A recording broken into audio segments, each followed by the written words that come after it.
प्रणाम गुरुजी। प्रणाम। मेरा नाम गहना है। गहना? हाँ जी। कौन सा, सोने का चांदी का? जो आप बोले। और मैं 20 साल की हूँ और मेरा बहुत जनरल क्वेश्चन है, मतलब जो मेरे जनरेशन, मेरे से ऊपर जनरेशन और मेरे से नीचे वाली जनरेशन भी और काफ़ी रिलेट कर पाएगी शायद। तो जैसे कोई भी दिक्कत आती है, कोई समस्या आती है हमारे लाइफ में, तो हमारा सबसे पहली मतलब रिसोर्स हमारा फ़ोन या किसी से बात करना जो हमारे आसपास हो उन्हीं से होता है। और जैसे कोई भी समस्या आती है हम सबसे पहले रील्स खोल लेते हैं, शॉर्ट्स खोल लेते हैं, इंटरनेट पे जाते हैं। अब वो इनेविटेबल चीज़ है थोड़ी, क्योंकि हमें लगता है कि जितनी जल्दी ये समस्या चली जाए तो वो सबसे अच्छा होगा हमारे लिए।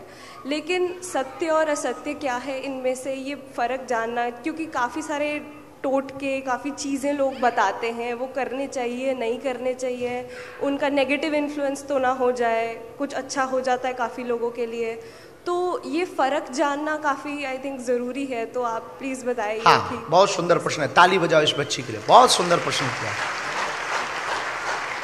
गहना, एक बात समझ लो आप, बहुत विचित्र बात आपके लिए हो सकती है और हमें लगता है आप यदि किताबें पढ़ने से या नेट पर मंत्र पढ़ने से या बताई हुई विधि करने से कोई सिद्ध बनता होता, तांत्रिक बनता होता, तो आज घर घर बने बैठे होते बिना गुरु के। मेडिसिन के बारे में गूगल पे है, गूगल क्लाउड में बिल्कुल सेव है। आप जैसे ही गूगल में डालेंगे पैरासिटामोल, तुरंत उसके 8-10 गोलियां आ जाएंगी, पत्ते आ जाएंगे, इमेज आ जाएगी, वीडियोस आ जाएंगे, उस पे लोगों के अनुभव, या खाने से सिरदर्द ठीक होता, ये होता वो होता, ऐसी अनेक गोलियों के बारे में। पर कब कौन सी गोली कौन से सिरदर्द में कब खानी चाहिए, कैसी खानी चाहिए, ये डॉक्टर बताता है।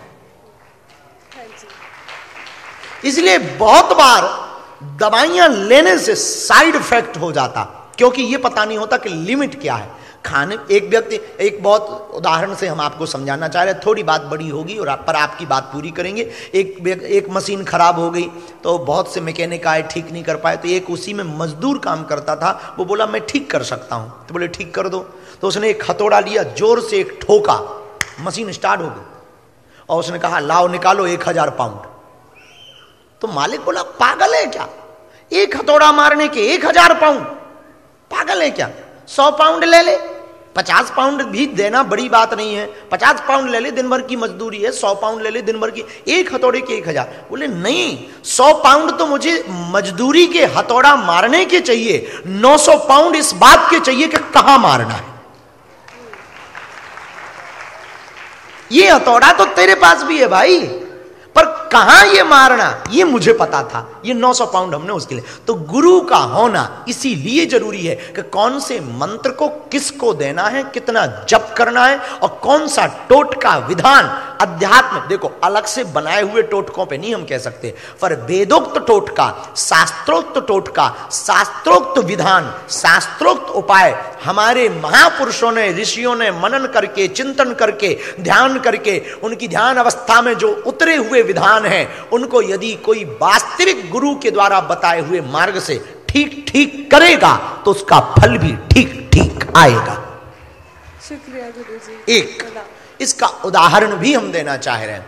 हमारे मध्य प्रदेश में जहां हम रहते हैं, बागेश्वर धाम के चमत्कार की चर्चा तो पूरी दुनिया में है ही है। एक बगल में स्थान है दतिया। दतिया में एक पीठ है, सिद्ध पीठ, पीताम्बरा माई की, बगलामुखी माता की। आप लोग गूगल करना, दतिया की पीताम्बरा मां। और एक नई खबर आपको कहानी मिलेगी उस पर, बड़ी फेमस है। भारत और चीन का जब युद्ध हो रहा था तो उस समय की प्रधानमंत्री महोदया दतिया में अनुष्ठान के लिए गई,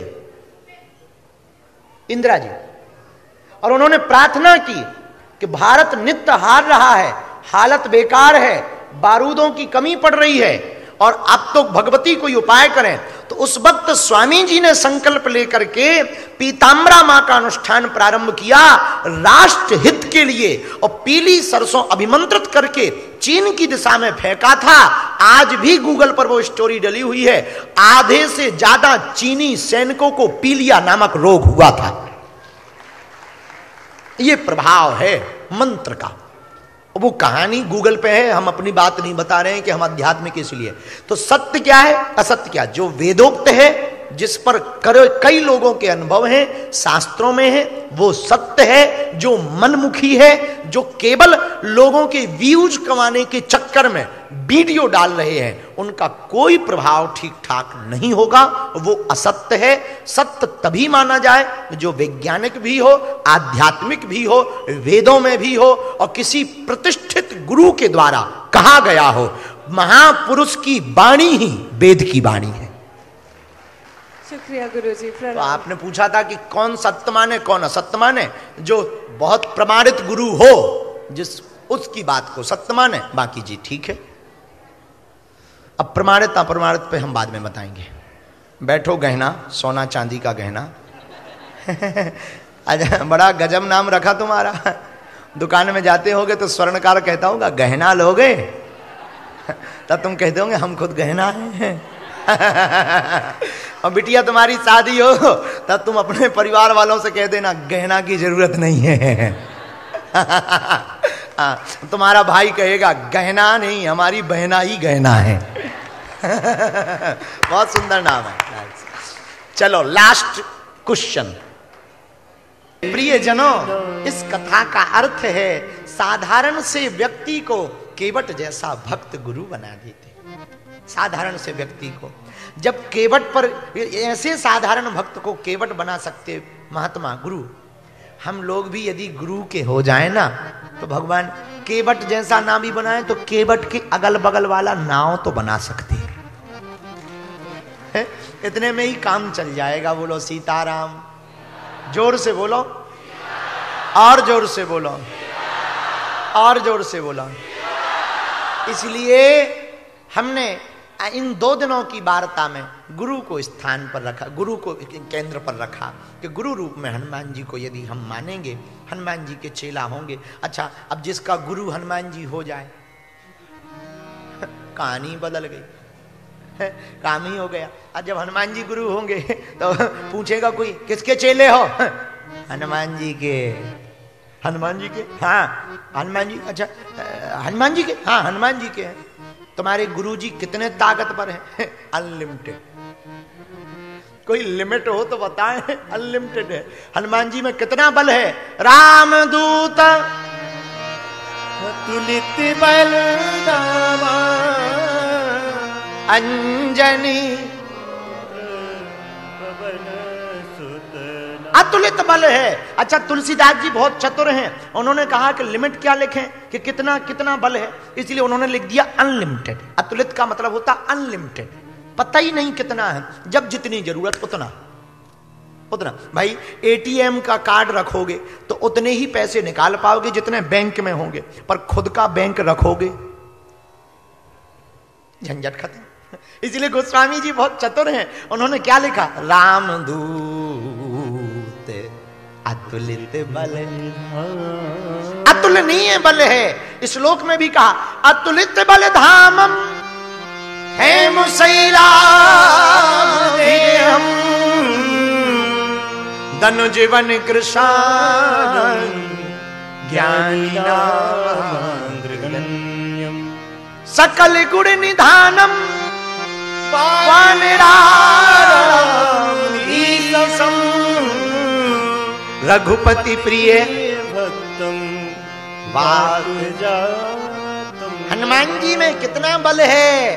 बोले भैया एक हाथी बराबर जिसमें बल होता उसको गज कहते हैं, जिसमें 1000 हाथी बराबर बल होता उसको दिग्गज कहते हैं, जिसमें 10,000 दिग्गजों बराबर बल होता उसको राजा इंद्र का हाथी ऐरावत कहते हैं, जिसमें 10,000 ऐरावत हाथियों बराबर बल होता वो राजा इंद्र बनता है, और 10,000 राजा इंद्रों बराबर बल हनुमान जी के पूंछ के रोम में है, एक रोम में है। अब लगा लो गुड़ा भाग, इतना बल। इसलिए तुलसीदास जी बोले गिनती कौन लिखे? राम दूत अतुलित बल धाम, राम दूत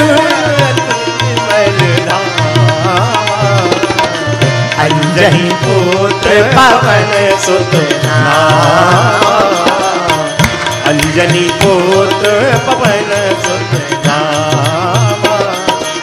सीताराम सीताराम सीताराम सीताराम सीताराम कहिए, जाहि विध राखे राम ताहि विध रहिए, जाहि विध राखे राम ताहि विध रहिए। इतना बल हनुमान जी में है, अब बताइए इतना बल अपने गुरु जी में है, तो जिसका गुरु बलवान चेला पहलवान। तो तुमसे कोई पूछे किसके चेला हो, तुम कहना हनुमान जी के। हनुमान जी तुम्हारे गुरु जी कितने बलवान हैं? कह देना अनलिमिटेड।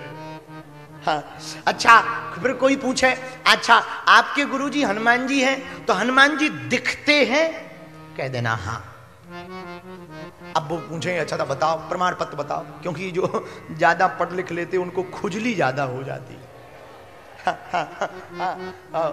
कोई कम पढ़ा लिखा हो तो समझाया जा सकता, कोई ज्यादा पढ़ा लिखा हो तो भी समझाया जा सकता, लेकिन कोई पढ़ा लिखा हो पर ज्यादा ना पढ़ा लिखा उसको समझाना बड़ा कठिन। बीच वाले को, कुछ लोग ऐसे होते हैं ज्ञानी होते नहीं है, अज्ञानी अपने आप को मानते नहीं, उन्हें समझाना बड़ा कठिन है। अब कोई भाई ज्ञानी हो तो समझाओ, अज्ञानी हो तो समझाओ, पर कोई ज्ञानी हो ना अज्ञानी माने ना।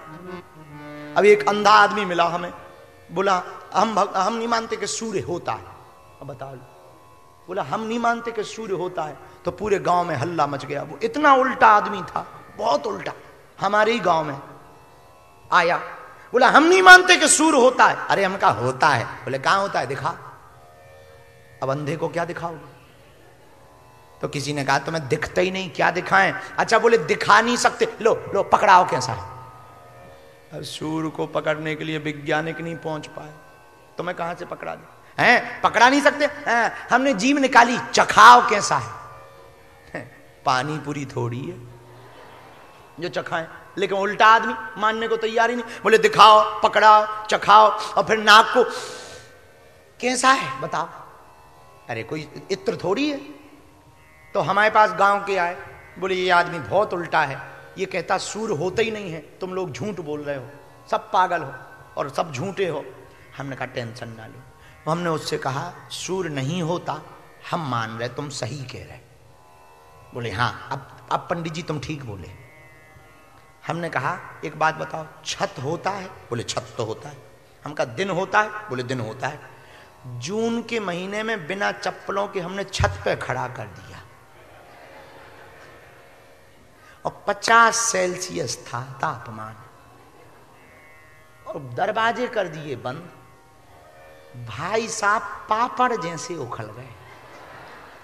बोली बहुत गर्मी है, बहुत गर्मी है। अरे हमका सूर्य होता ही नहीं, ये तो चंद्रमा की गर्मी है। अरे बोले नहीं कुछ ताप ताप लग रहा है, आगी जैसी लग रही है। हमका आगी है ही नहीं है, छत है। बाद में भाई साहब को मानना पड़ा, बोले मान गए कुछ तो है। हम कहिए कुछ और कोई नहीं, सूर्य ही है। कुछ लोग ऐसे होते हैं जो बातों से नहीं मानते, पर उन पर जब घटती है तब मानते हैं। एक बात और, हम अगर भक्त मार्ग में हों तो हमें विवाद नहीं करना, कोई माने या ना माने। भाई एक बात बताओ, जिसने अमेरिका नहीं देखा तो क्या अमेरिका नहीं है? अमेरिका तो है, अब तुमने नहीं देखा। और कोई कहते है ही नहीं अमेरिका, हमने देखा ही नहीं, अब तुमने नहीं देखा, तो इसका मतलब ये थोड़ी कि अमेरिका नहीं है। उसी प्रकार किसी ने भगवान को नहीं देखा तो इसका मतलब ये नहीं है कि भगवान नहीं है। तुमने नहीं देखा, मीरा ने देखा, सूरदास ने देखा, स्वामी समर्थ रामदास ने देखा, हमारे स्वामी रामकृष्ण परमहंस ने देखा, तुलसीदास ने देखा, रैदास ने देखा, वाल्मीकि ने देखा, कर्माबाई ने देखा, जनाबाई ने देखा, संत तुकाराम जी ने देखा, संत नामदेव जी ने देखा, बापा सीताराम जी ने देखा, देवराहा वाले बाबा जी ने देखा, हमारे पूज्य दादा गुरु श्री सन्यासी बाबा जी ने देखा। तुम लोगों ने, हम लोगों ने नहीं देखा तो क्या हुआ? हमारे गुरुओं ने तो देखा, और जिसने देखा उसी ने कहा, और जिसने जैसा देखा उसने वैसा कहा। एक अंधों के गांव में हाथी आ गया और पूरे गांव के लोग अंधे थे। सब हाथी आया